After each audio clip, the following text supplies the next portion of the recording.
Is it possible to be happy? A great many people wonder whether or not happiness even exists in this modern, rushing world.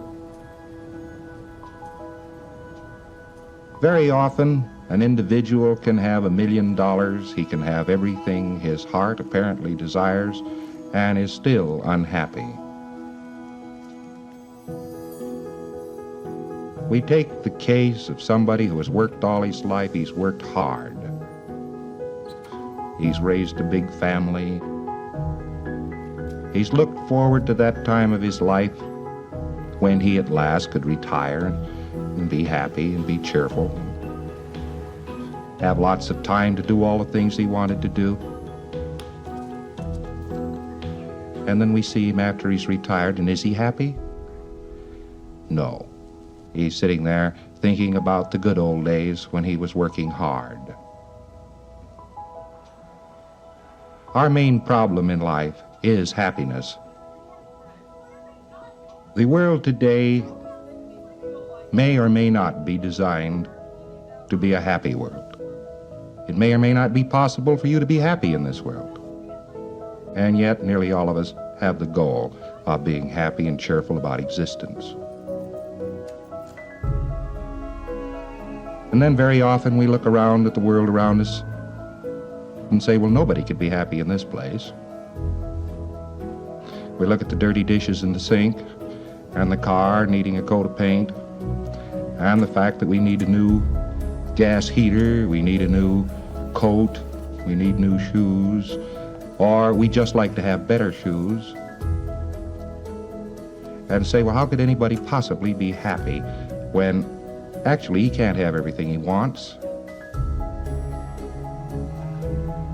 He's unable to do all the things he'd like to do, and therefore this environment doesn't permit a person to be as happy as he could be.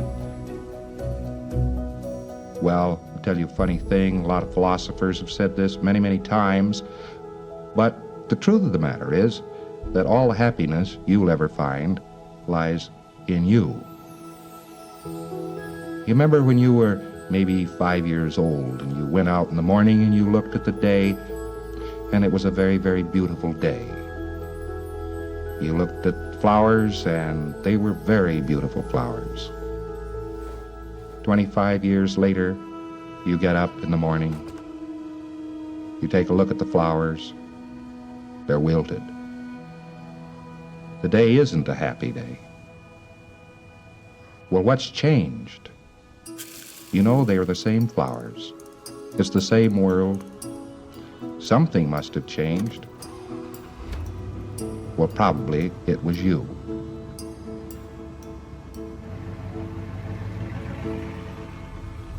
Actually, a little child derives all of his pleasure in life from the grace he puts upon life. He waves a magic hand and turns all manner of interesting things into being out in the society. Where does he do this? He goes down and he looks at the cop. Here's this big, strong brute of a man riding this iron steed up and down. Boy, he'd like to be a cop. Yes, sir, he'd sure like to be a cop. 25 years later, he looks at that cop riding up and down, checking his speedometer, and says, doggone these cops. Well, what's changed here? Has the cop changed? No, just the attitude toward the cop. One's attitude toward life makes every possible difference in one's living. You know, you don't have to study 1,000 ancient books to discover that fact, but sometimes it needs to be pointed out again, that life doesn't change so much as you.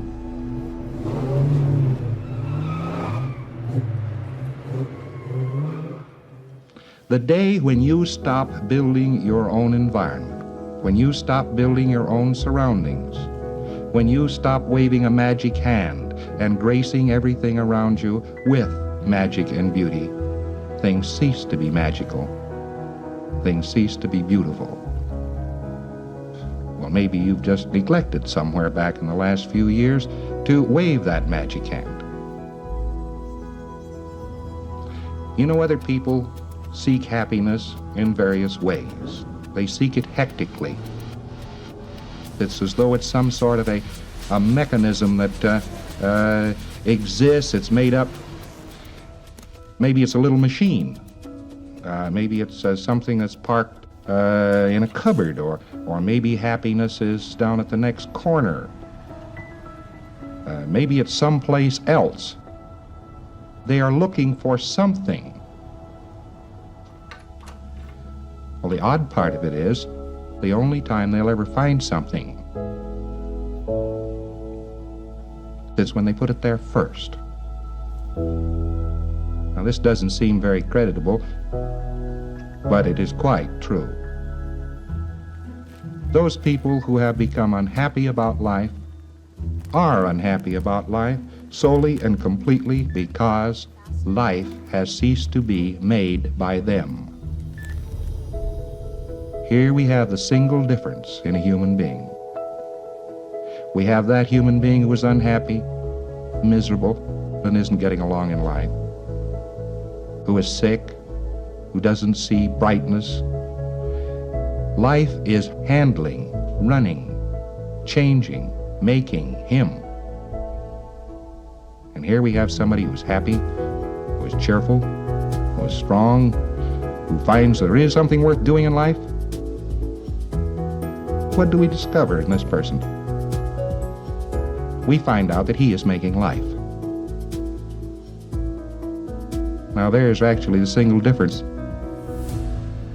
Are you making life, or is life making you?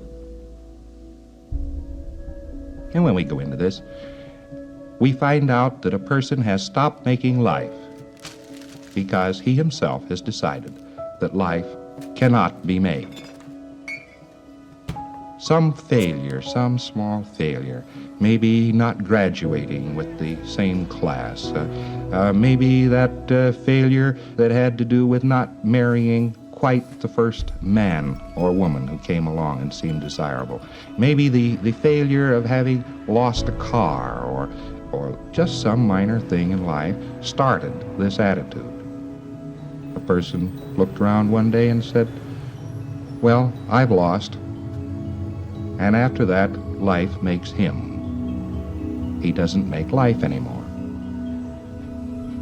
Well, this would be a very dreadful situation if nothing could be done about it.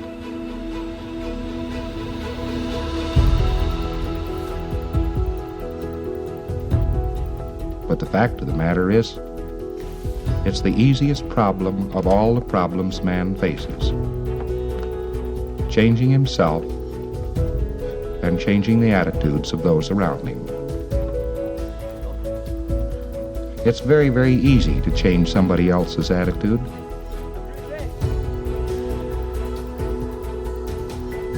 Yet you are totally dependent upon other people's attitudes. Somebody's attitude toward you may make or break your life. Did it ever occur to you that your home holds together? Probably because of the attitude the other person has toward you. Well, so there's two problems here. You have to change two attitudes. One, your attitude toward somebody else. And two, their attitude toward you. Well, are there ways to do these things? Yes, fortunately, there are. For many, many, many centuries, man has desired to know how to change the mind and condition of himself and his fellows. Actually, man hadn't accumulated enough information to do this up to relatively few years ago. But we're living in a very fast-paced world. We're living in a world where magic is liable to occur at any time, and has. Man now understands a great many things about the universe he lives in which he never understood before. And amongst the things which he now understands is the human mind. The human mind is not an unsolved problem. 19th century psychology did not solve the problem. That doesn't mean that it hasn't been solved. In modern times, the most interesting miracles are taking place all across this country and across the other continents of Earth. What do these miracles consist of? They consist of people becoming well. It consists of people who are unhappy becoming happy once more. It consists of abolishing the danger inherent in many of the illnesses and in many of the conditions of man. And yet the answer has been with man all the time. Man has been able to reach out and find this answer. But perhaps man himself had to change. Perhaps he had to come up into modern times to find out that the physical universe was not composed of demons and ghosts, to outlive his superstitions, to outlive the ignorance of his forebears. Perhaps he had to do everything, including invent the atom bomb, before he could find himself. Well, he has pretty well mastered the physical universe now. The physical universe is to him now rather a pawn. He can do many things with it.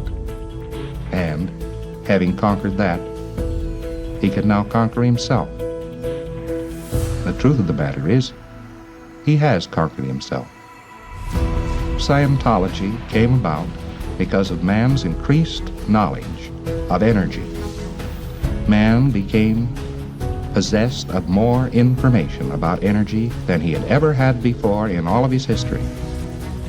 And amongst that, he came into possession of information about the energy which is his own mind. The body is an energy mechanism. Naturally, a person who cannot handle energy could not handle a body. He would be tired. He would be upset. He'd be unhappy. As he looks all around him, he finds nothing but energy.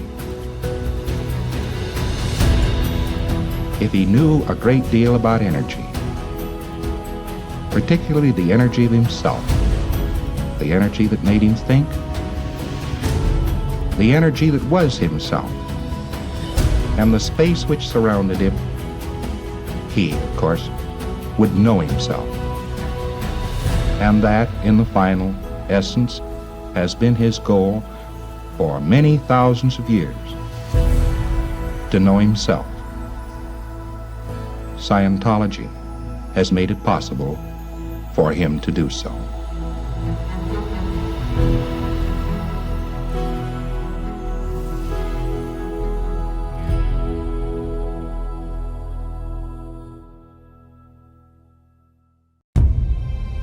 He was the nation's youngest Eagle Scout at the age of 13, and twice journeyed to Asia before the advent of commercial flight. He attended America's first class on nuclear physics and was a pioneer at the dawn of American aviation. He led expeditions into then remote islands as a member of the famed Explorers Club and was a giant in the golden age of pulp fiction. He was a master mariner, licensed to captain vessels on any ocean, and a United States naval officer who commanded corvettes during World War II. His landmark work on the human mind rode bestseller lists for 100 consecutive weeks, and he's the most published and translated author of all time. He is L Ron Hubbard, founder of Scientology.